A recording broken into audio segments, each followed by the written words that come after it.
Prvo i drugo obretenje glave svetog Jovana Krstitelja.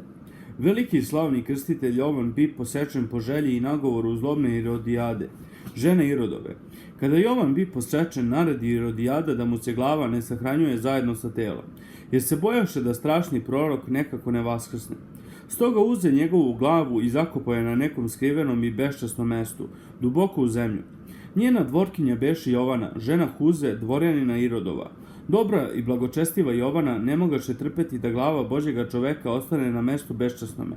Iskopa je tajno, odnese u Jerusalim i sahrani na gori Jeleonskoj. Ne znajući o svemu tome, car Irod, kada doznao Isusu kako čini velika čudesa, uplaši se i reče: to je Jovan koga sam ja posekao, on ustade iz mrtvih. Posle izvesnog vremena neki znameniti vlastelin, poverovavši u Hrista, ostavi položaj i sujetu svetsku i zamonaši se. I kao monah s imenom Inokentije nastani se na gori Jeleonskoj, baš na onom mestu gdje je glava krstiteljeva bila zakopana.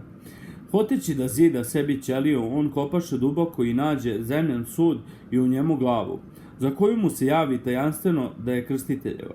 On je celiva i zakopa na istom mestu. Po Božjem promisu ta čudotvorna glava docnije išla je od ruke do ruke, ponirala u mrak zaborava i opet objavljivana.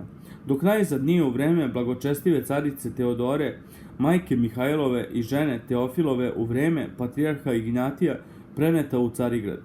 Mnoga čudesna isceljenja dogodiše se od glave pretečine. Važno i interesantno je da dok bi živ, Jovan ne učini nijedno znamenje, a međutim njegovim moštima dade se blagodatna čudotvorna moć. 7. januar, 25. maj, 24. jun, 29. avgust i 23. septembar.